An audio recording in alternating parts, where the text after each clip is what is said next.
The magical pentacle.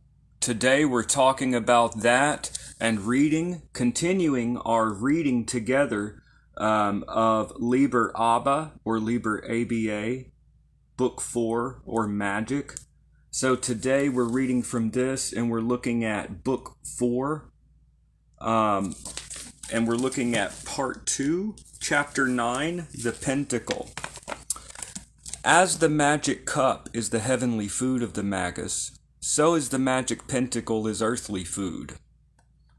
So as the magic cup is the heavenly food of the magus, so is the magic cup pantacle his earthly food. The wand was his divine force, and the sword his human force. The cup is hollow to receive the influence from above. The pantacle is flat, like the fertile plains of earth. The name Pantacle implies an image of the all, omne in parvo. The footnote, Latin, all in small. So all in miniature. The pentacle is the universe in miniature and representation.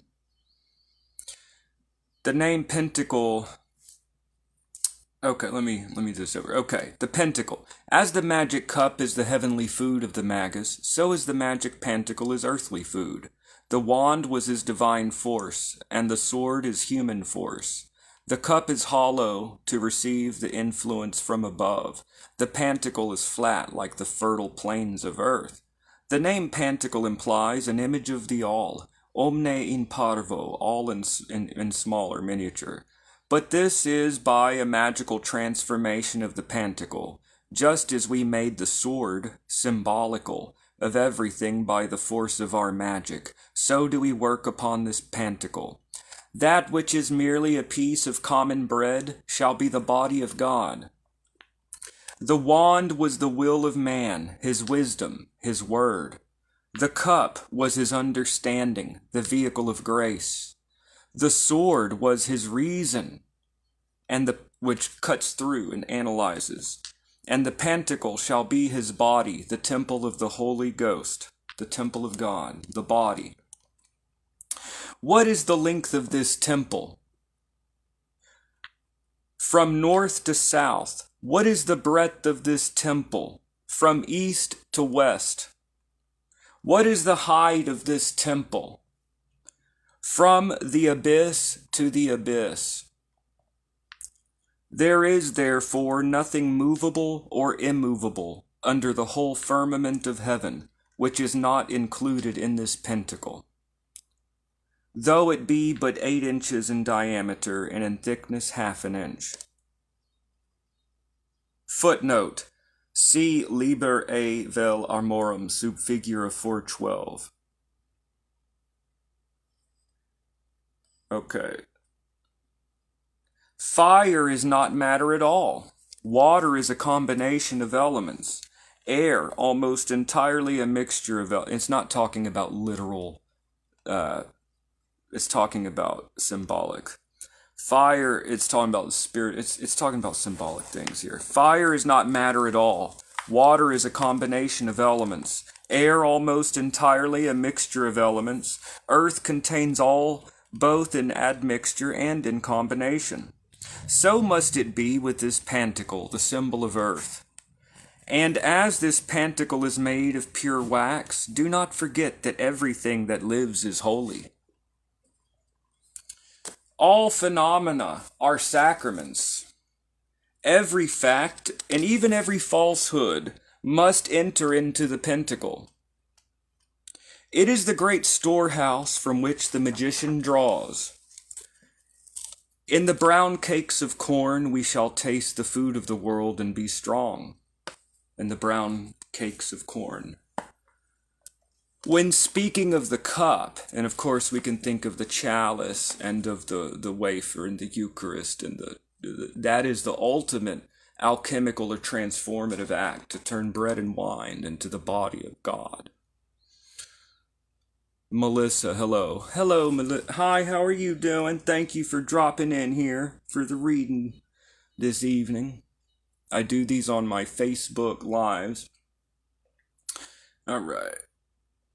When speaking of the cup, it was shown how every fact must be made significant, how every stone must have its proper place in the mosaic. Woe were it were one stone misplaced! But that mosaic cannot be wrought at all, well or ill, unless every stone be there. So everything must be included. Thus all is included into our temple, into the building of our temple. These stones are the simple impressions or experiences, not one may be forgone. Do not refuse anything merely because you know that it is the cup of poison offered by your enemy. Drink it with confidence if it be that he will fall dead. This is not literal, obviously. This is like poetic and anyways, it's a style of writing, okay? We're reading Aleister Crowley, okay? Many people won't read him because he's a little bit notorious figure.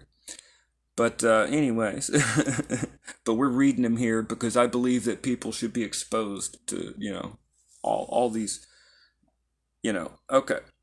Do not refuse anything merely because you know that it is the cup of poison offered by your enemy. Drink it with confidence if it be that he will fall dead. How can I give Cambodian art its proper place in art if I have never heard of Cambodia? How can the geologist estimate the age of what lies beneath the chalk unless he have a piece of knowledge totally unconnected with geology? The life history of the animals of whom that chalk is the remains. Thus all is connected throughout nature and all becomes, one. This then is a very great difficulty for the magician. He cannot possibly have all experience, because in making the pentacle, you have to make a representation of the universe. So it's more than just a star drawn on a circle. It's more than that. The pentacle is supposed to, because you have the wand, cup, sword, and pentacle. Crowley is talking about, what are these four magical tools? This is what the magical pentacle. So you have the wand, the sword, the cup, the pentacle, okay? Many people make libations with the cup and then the pentacle. And anyways, we're reading about the pentacle here. So, how can I give Cambodian art its proper place in art if I've never heard of Cambodia?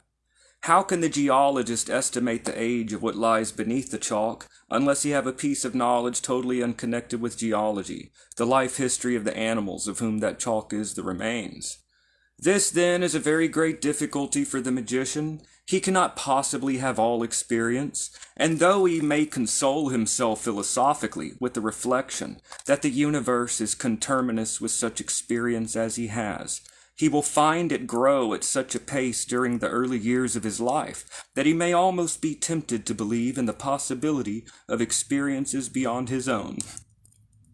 And from a practical standpoint, he will seem to be confronted with so many avenues of knowledge that he will be bewildered which to choose. The ass hesitated. The ass hesitated between two thistles. The ass hesitated between two thistles. How much more the greater ass, that incomparably greater ass, between 2,000, meaning the us, the person. The seeker. Fortunately, it does not matter very much, but he should at least choose those branches of knowledge which abut directly upon universal problems. He should choose not one but several, and these should be as diverse as possible in nature. It is important that he should strive to excel in some sport, and that sport should be the one best calculated to keep his body in health. Because in building the pentacle, which represents elemental earth, we have to watch the body. The pentacle is also the body of the magician, in the same way that the wand is the will, the cup is the understanding and the emotions, and the sword is the reason. The sword represents our logic and reason that dissects and that cuts through and analyzes, cuts through illusion. We dissect to try to look within and understand. And the pentacle, beyond just at one level, I'm breaking from the book just to rant a minute. At one level, the magical pentacle is used to put an object to then charge, because the pentacle, anyway, it's a long thing. But he says that it's got to represent the universe, and also the pentacle represents the body. So just like you have to keep your reason and intellect sharp, you have to keep your will strong, willpower, self-control. You have to have a deeper understanding that grows with knowledge. You get understanding, and also keep the body strong. So these fourfold aspects of your own vessel, when strong enough, you'll be able to contain the light of the angel, or of your higher genius, or divine spark, or at your core of your being, or whatever else. So anyways, that's back to the book here. Anyways. Alright, that's my rant. Back to the book, y'all. Where was I? I'm loving it. Alright, it is important that he should strive to excel in some sport. In other words, keep the body healthy. So, representing like kung fu or do football, something. Do some yoga stretches, do some push-ups in the morning, y'all. Do a little jogging, It's recommended. You might notice you have more energy for magic. So the body is the frame that holds us as we go about on our going. Like if we develop the will and the body and all these things, we're developing our vessel to be a vessel to hold the will, to hold that kernel of what we want to manifest in life. Anyways, back to the book. I keep ranting and raving and back to the book. Where was I? Oh, okay. So that's the whole point of the health thing. Anyways, back to this. All right.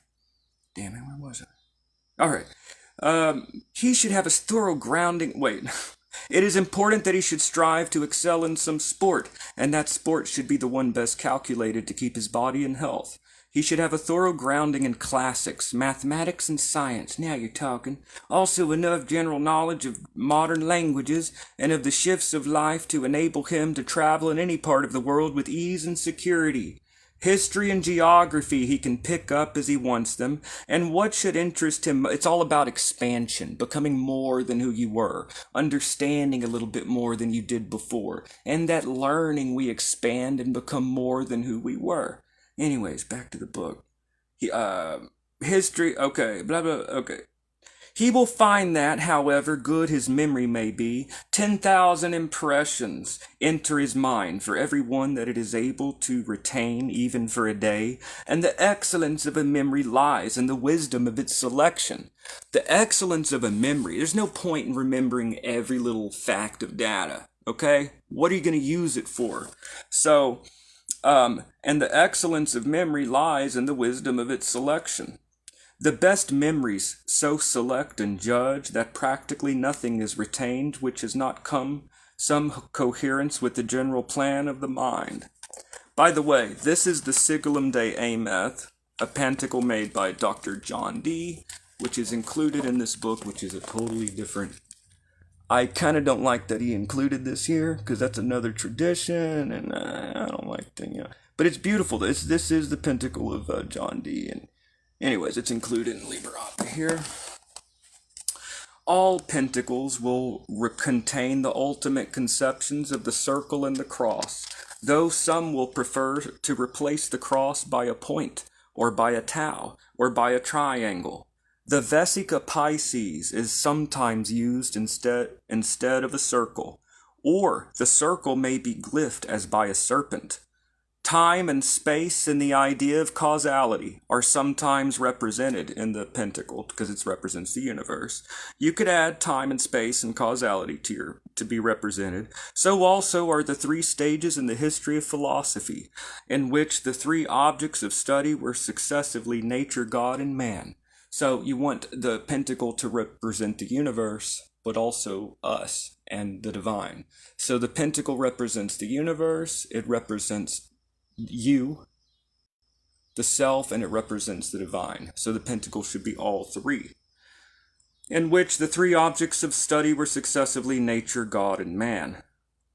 The duality, so to make the pentacle, he's saying you have to develop yourself, understand the sciences, understand nature. This is classic Crowley, and, understand theology, anyways. That's just Crowley being an extreme. Anyway. The duality of consciousness is also sometimes represented, and the tree of life itself may be figured therein, or the categories. An emblem of the great work should be added. But the pentacle, it's a pretty cool thing to build the pentacle. It's an art. You're putting your representation of the universe onto a magical pentacle. So it's a good exercise. get a piece of wood, you're going to make your representation of the universe, you know? Nice little magic tool. And of course, by the way, there are some, me referring to these things, I'm not referring to any magic order. I just like to do these readings, not connected with any order at all of any kind.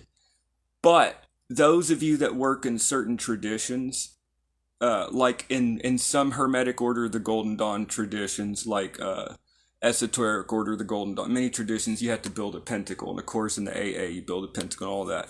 But this has, I'm just reading a book here. But that's more serious and a deep initiatory thing, you know.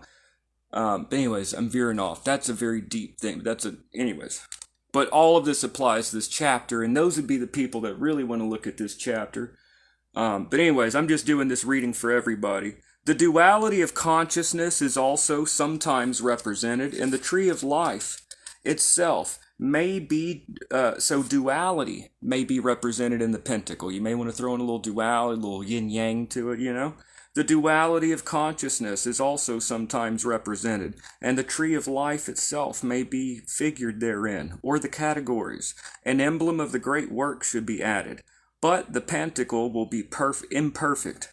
But the pentacle will be imperfect unless each idea is contrasted in a balanced manner with its opposite, and unless there be a necessary connection between each pair of ideas and every other pair. The neophyte, now it's being specific with a magic order, the AA, which I have nothing to do in these videos, I'm just reading, but now it's being specific.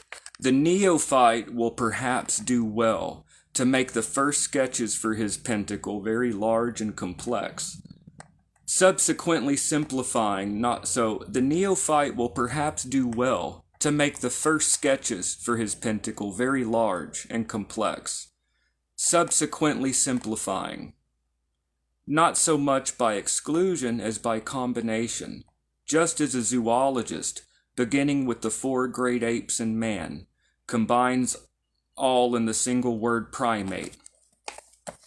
Or you can put all these different things and say those are mammals. Or you can put all these things together and say those are you know, however you want to categorize, you're combined. Okay, anyway. It is not wise to simplify too far, since the ultimate hieroglyphic must be an infinite. The ultimate resolution not having been performed, its symbol must not be portrayed. If any person were to gain access to VVVVV and ask him to discourse upon any subject, there is little doubt that he could only comply by an unbroken silence. If any person were to gain access to VVVVV and ask him to discourse upon any subject, there is little doubt that he could only comply by an unbroken silence. And even that might not be wholly satisfactory, since the Tao Te Ching says that the Tao cannot be declared either by silence or by speech. So it transcends silence. In this preliminary task of collecting materials, so you're collecting ideas to build your magic pentacle. Hey, Lorenzo. Hello, sir. How are you doing today, Lorenzo? Good to see you here. Kind sir, it is an honor to have your presence with me. All right, back to this. In this preliminary task of collecting materials, the idea, he's like, yeah, I'm a gangster, I got mentioned, you know. Hey, everyone in the house, look at this, you know. Taliesin. Anyways, I'm being silly. Back to this. All right. In this preliminary task of collecting materials, the idea of the ego is not of such great moment. All impressions are phases of the non-ego, and the ego serves merely as a receptacle. In fact, to the well-regulated mind, there is no question but that the impressions are real, and that the mind, if not a tabula rasa, is only not so because of the tendencies or innate ideas which prevent some ideas from being received as readily as others. These tendencies must be combated. Distasteful facts should be insisted upon until the ego is perfectly indifferent to the nature of its food. Even as the diamond shall glow red for the rose and green for the rose leaf, so shalt thou abide apart from the impressions. I'll read that again so that we're less affected by the events around us through external events. I'm going to read that again. It's kind of like, don't be so tossed around by external events. Don't let things affect you so much in that way. So I'm going to read that again. Even as the diamond shall glow red for the rose and green for the rose leaf, so shalt thou abide apart from the impressions. This great task of separating the self from the impressions, or vritis, is one of the many meanings of the aphorism salve and coagula, corresponding to the coagula implied in samadhi. And this pantacle, therefore, represents all that we are, the resultant of all that we had a tendency to be.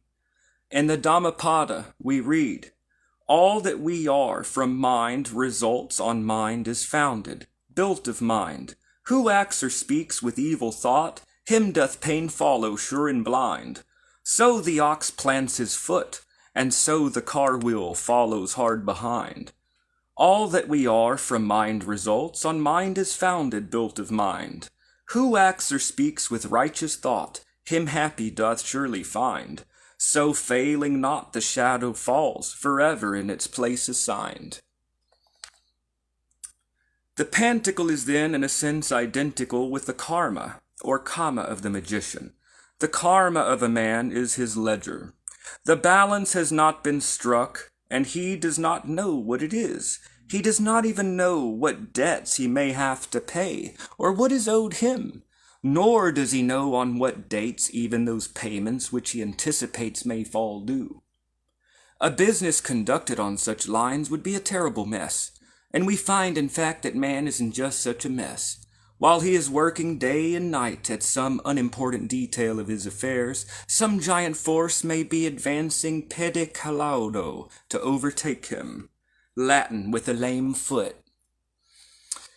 Many of the entries in this ledger are for the ordinary man necessarily illegible. The method of reading them is given in that important instruction of the AA called T-sharp, Liber 913. Now consider that this karma is all that a man has or is. Now, he is not necessarily using that term as you may be thinking, the word karma. Keep that in mind as we continue.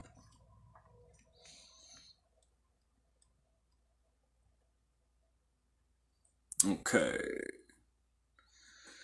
Now consider that this karma is all that a man has or is. His ultimate object is to get rid of it completely when it comes to the point of surrendering the self to the beloved. But in the beginning, so let me read that again. His ultimate object, so now consider that this karma is all that a man has or is. His ultimate object is to get rid of it completely when it comes to the point of surrendering the self to the beloved. But in the beginning, the magician is not that self. He is only the heap of refuse from which that self is to be built up. Built up. The magical instruments must be made before they are destroyed.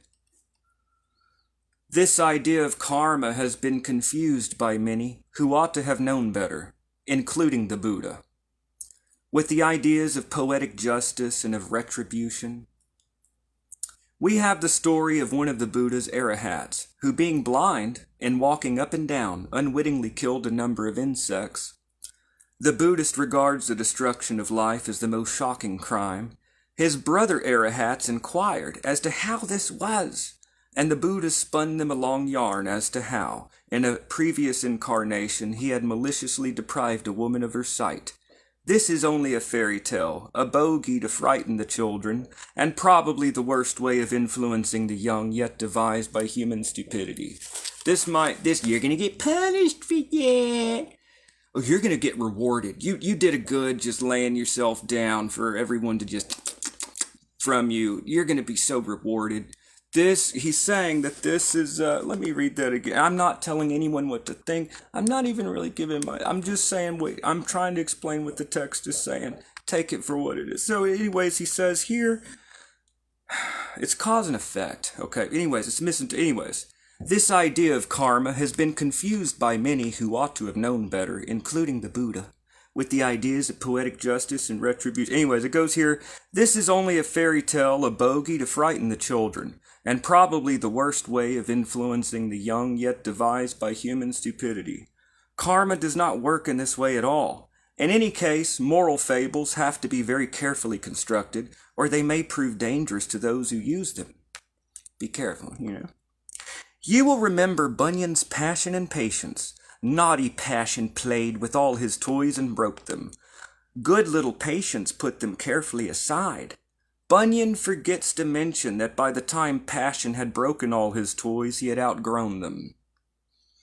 Karma is the law of cause and effect. You do this, and that happens. Karma is the law of cause and effect. There is no proportion in its operations. Once an accident occurs, it's impossible to say what may happen, and the universe is a stupendous accident. You have to understand how to read. It takes time.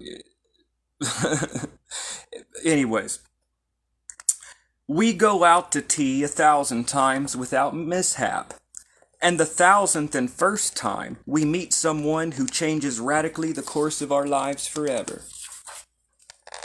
There is a sort of sense in which every impression that is to be made upon our minds is the resultant of all the forces of the past. No incident is so trifling that it has not in some way shaped one's disposition. Everything that happened in the past has shaped your disposition a little bit. But there is none of this crude retribution about it. One may kill 100,000 lice in one brief hour at the foot of the Baltoro Glacier, as Frater P. once did. That's Crowley. Frater P. is Crowley. One may kill 100,000 lice in one brief hour at the foot of the Baltoro Glacier, as Frater P. once did. It would be stupid to suppose, as the Theosophist inclines to suppose, that this action involves one in the doom of being killed by a louse 100,000 times. This ledger of karma is kept separate from the petty cash account. So that's the ledger, now we're moving on. This ledger of karma is kept separate from the petty cash account.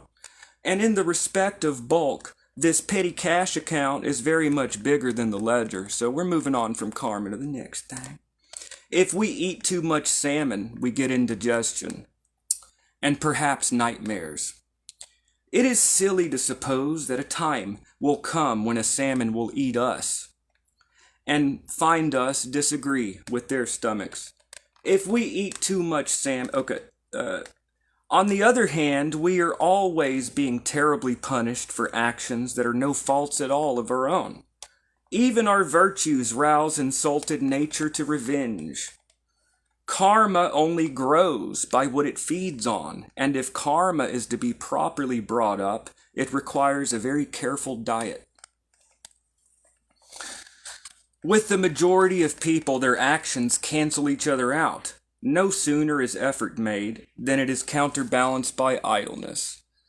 I'm so sorry, y'all. Hold on I do these long readings. Hold on just a second, y'all. I'll be right back.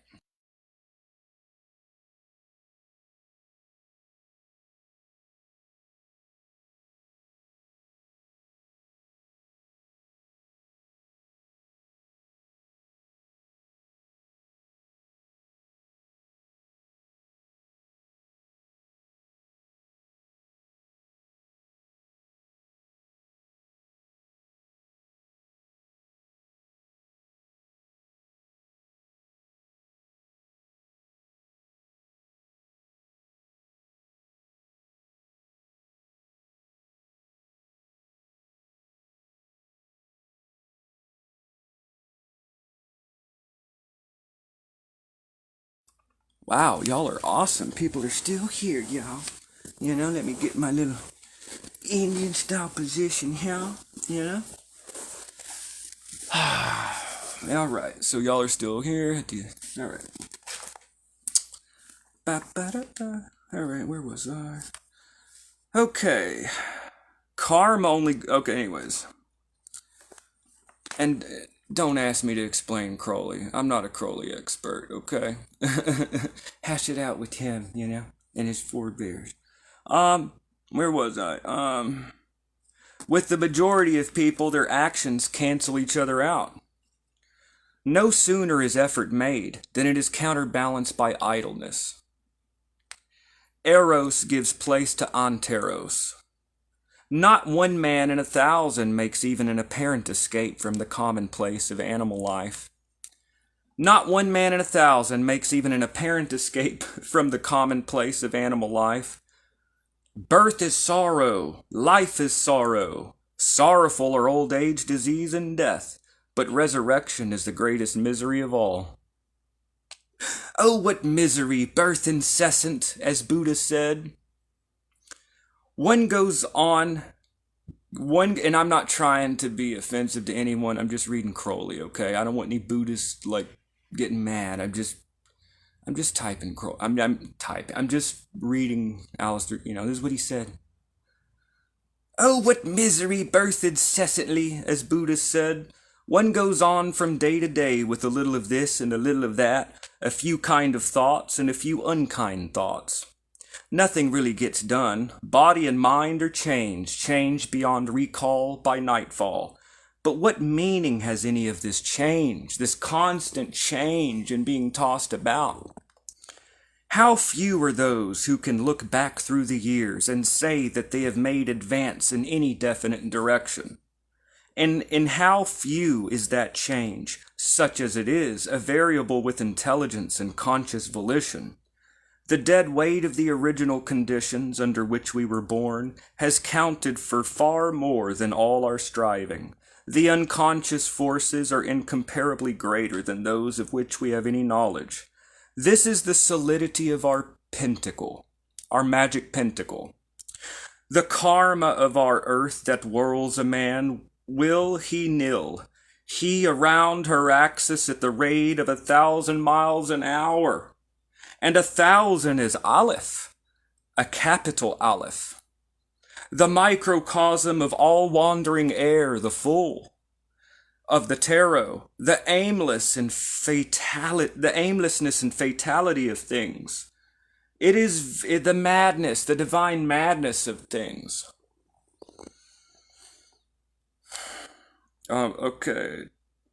It is very difficult then in any way to fashion this heavy pentacle. We can engrave characters upon it with the dagger, but they will scarcely come to more than did the statue of Ozymandias, king of kings in the midst of the unending desert. We can cut a figure on the ice. It is effaced in the morning by the tracks of other skaters. Nor did that figure do more than scratch the surface of the ice, and the ice itself must melt before the sun. Indeed, the magician may despair when he comes to make the pentacle. Everyone has the material. One man's pretty well as good as his brother's, and this is just Crowley's style of writing. It includes men. It should be understood as human or men and women, but this is his style of writing, which I do not excuse in any way. It is what it is. I'm reading it though, but everyone has the material. One man's pretty well as good as his brother's, but for that pentacle to be in any way fashioned to a willed end, or even to an intelligible end, or even to a known end, hoc opus, hic labor est. Latin, this is the task, this is the toil. It is indeed the toil of ascending from Avernus and escaping to the upper air. In order to do it, it is most necessary to understand our tendencies, and to will the development of one, the destruction of another. And though all elements in the Pantacle, so self-building, self-constructing, and though all elements in the Pantacle must ultimately be destroyed, yet some will help us directly to reach a position from which this task of destruction becomes possible, and there is no element therein which may not be occasionally helpful. And so beware, select, select, select. This Pantacle is an infinite storehouse. Things will always be there when we want them. We may see to it occasionally that they are dusted and the moth kept out. But we shall usually be too busy to do much more. Remember that in traveling from the earth to the stars, one dare not be encumbered with too many heavy luggage. Nothing that is not a necessary part of the machine should enter into its composition. Now, though this Pantacle is composed only of shams, some shams somehow seem to be more false than others. The whole universe is an illusion, but it is an illusion difficult to get rid of. It is true compared with most things, but 99 out of every 100 impressions are false, even in relation to the things on their own plane. Such distinctions must be graven deeply upon the surface of the Pantacle by the holy dagger. There is only one other of the elemental instruments to be considered, namely the lamp. And that is going to be next chapter, which is the lamp. So, and by the way, I am not saying that I don't believe in karma or anything. I'm just reading Crowley, and I don't think that's exactly what he was saying either. But so that is the Pantacle, though. It represents the body, the universe. It is a symbol of the universe. And in the next video, in the next chapter that I go through in this book is going to be the magic lamp. So anyways, I do these readings on Facebook Live, and then after I do the live, I upload to YouTube. But they're live on Facebook if people want to catch me on Facebook. I usually provide a link on YouTube in the pinned comment at the bottom to follow. Anyways, all right, y'all. I will see y'all in the next video. All right, see y'all in the next one, y'all. Wait a minute, I'm back. Lorenzo, you own a copy of this book? I literally, the thing was turning, like ending. And then I hit cancel. I said, Lorenzo, you got a copy? You better bring out that book. If you got a copy, you better bring out that book. I literally hit the cancel. Oh, by the way, I do monetize my even though I'm about bringing free knowledge and stuff. If someone wants to buy a copy, it is expensive, but it's worth it. And if you're going to buy a copy, get a little commission. But anyways, I put a link in the thing. All right, y'all. Gonna upload to YouTube. I will see y'all. Thanks for watching me live. I'll see y'all in the next video, y'all.